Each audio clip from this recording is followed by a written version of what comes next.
Hello, welcome, Cabbage here. So I've gotten a few requests to do kind of runs through impossible missions with free parties, or like beginner runs through impossible missions. So yeah, I'll start that here with Yamato Takeru, and then what I'll do is I'll bring 3 extreme drop monsters that I recommend, and then I'll bring one impossible drop monster, and that will be my team composition. And yeah, this first stage we want to pinch in between each of these pairs, and then for the first 2 we'll just go as normal. For the third monster I like to sort of just kind of pass, and then with the 4th monster clear the stage, because if we do 1, 2, 3 on the first stage, then on the second stage the 4th character will be stuck under these guys. So that's why I like to clear the first stage with the 4th character, so that there's nobody stuck in that lower right-hand corner. Alrighty, and then we'll just pinch in between these pairs again. And yeah, it's important to think about your other characters that will be moving in the subsequent turns, so that you can get the best angle for each monster. So yeah, before you go for like the easiest shot with each monster, think about future shots of the future monsters. Okay, and we'll get in there. Alright, very good. Okay, and then to talk about the team that I'm using, first I'm using a PCG3 Evolution, and he's got a pretty good stats, pretty high stats overall. And then he is a blast type with a vertical laser. And so he does pretty decent damage with his bump combo. And since it's a vertical laser, he's easier to position than, say, a guy with just the one-way laser going straight up.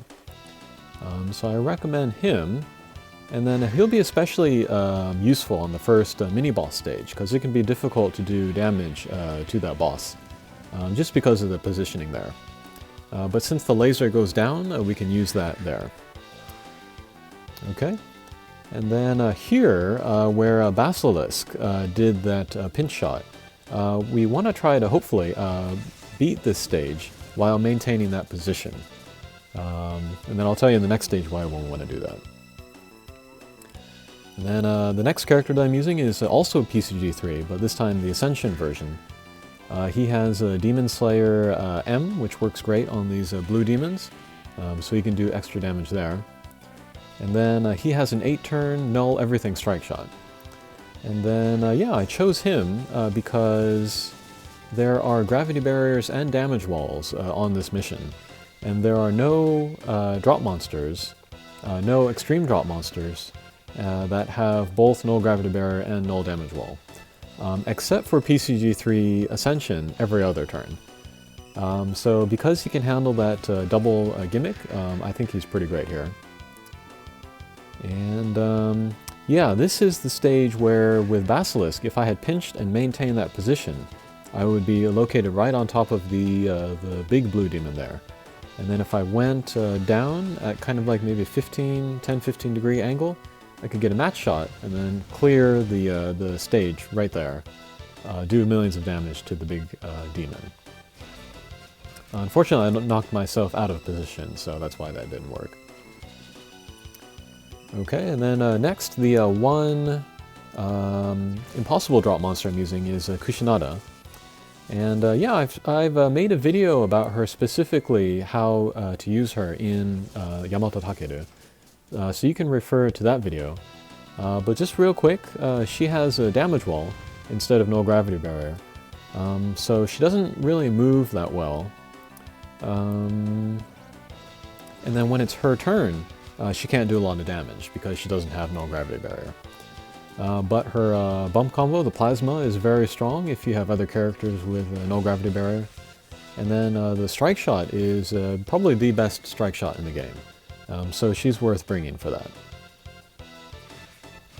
But yeah, I would, if you were planning on focusing on using her for her Plasma, I would recommend bringing guys with a no gravity barrier and then a high speed as well. Okay, and then finally, the last extreme drop monster that I'm using is Basilisk Ascension. And he's kind of like a green desk coil. A power type with a blast bomb combo, and then a high HP and high attack. And he's really solid. He's got a tackle strike shot, which shoots a laser out. And so if you can get it into a boss's weak point, that'll do a lot of damage. Okay, so here is the mini-boss stage. And this is actually one of the harder stages of this mission.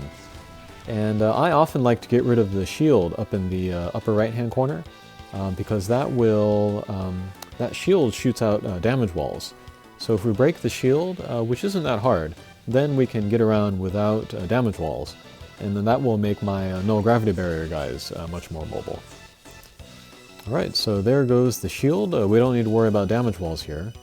And then we can start focusing on doing damage to the boss.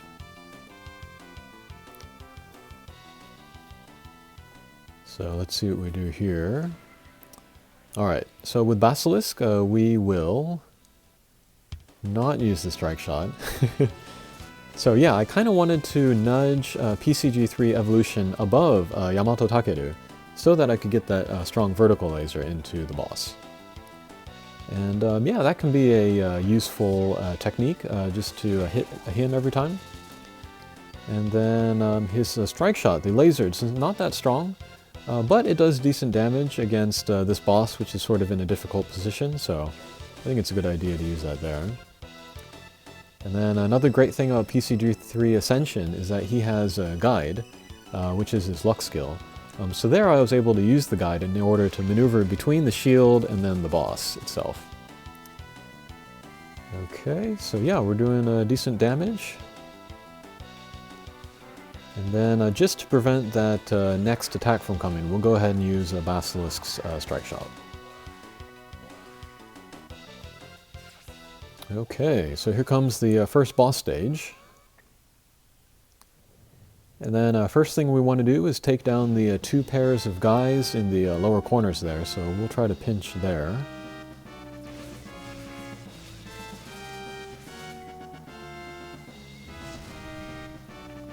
And then we also want to be aware of our positioning, because every few turns Yamato Takeru will shoot a cross laser. And then it's more kind of concentrated, or it originates from his upper left. So if we stay in the lower half of Yamato Takeru, or on the right half of Yamato Takeru, we should be okay. Alright, so there we saw PCG3's Evolution's vertical laser hit the boss's weak point, and that did pretty good damage, so we can kind of rely on that for semi-consistent damage.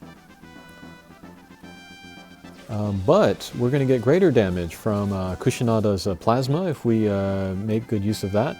So that'll be the main focus for this level. Okay, we'll get some more vertical laser in there. And then let's see what we do with Kushinada here. We don't have another attack next turn. So we'll just grab the heart, and then we'll work on positioning. And then hopefully with this attack with the Basilisk, we'll be able to take down the boss. Not quite.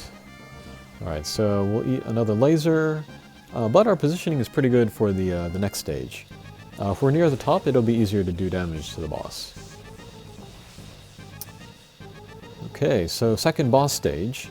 And then this stage we want to clear as quickly as possible, since we have the the triple threat really, of the boss, and then the big blue demon down there, and then the little blue demon on the upper left. So let's use a PCG3 Ascension's strike shot to do a little damage there. And then the easiest way to do big damage to Yamato Takeru on this stage is to get into his right side, in between the wall. You can get pinch shots and match shots in there as well. And then it's easy to get into that area between Yamato Takeru and the wall by entering from the top.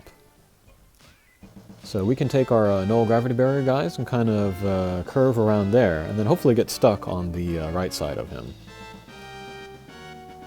So let's see if we can do that here. No. Alright, so we have very little hit points, and then we have some attacks coming up. So I think we're going to go ahead and use Kushinada Strike Shot.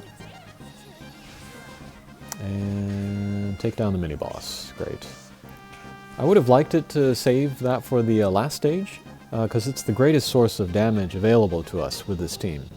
But if it's an emergency, then we should use it.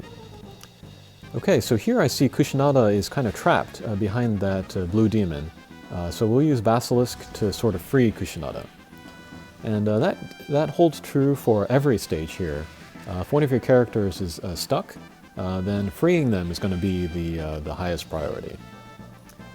Okay, so we'll get rid of the 2 pairs. And then here, this is where PCG3 Ascension and Kushinada shine. Because the area where we can do the most damage to the boss now is immediately below him. But there are the 2 damage walls flanking it. So we want to get in there, you know, but if we tried that with the other PCG3 or with Basilisk, we would hit the damage wall and take damage. So we're going to focus on getting PCG3 Ascension and Kushinada below Yamato Takeru, so that they can do damage. And then with the other 2 characters, they're kind of going to be useless. We'll try to get some damage in here with Basilisk. Okay, that was pretty good. We hit the laser, and then we got through the boss's weak point, and then the center, and then it came out the boss's weak point. So we got pretty decent damage there. And then, again, PCG3 Evolution Strike Shot, not that strong, but every little bit helps. And then we also don't need to move, and so risk going into the damage wall. So yeah, with our 2 guys underneath Yamato Takeru, we'll just keep doing pinch damage, and that'll do it. Alrighty. I was talking pretty fast there at the end, but there's a lot going on. But yeah, kind of playing with a team of all drop monsters like this, it very much makes you kind of play the mission differently than you would if you were playing with more Hatcher monsters. So you really need to be aware of the greatest chances for damage in every stage, depending on who you are using. But yeah, hopefully that was helpful. Hopefully that was especially helpful to people trying to get their first Yamato Takeru. Yeah, thanks for watching, and we'll see you again. Take care.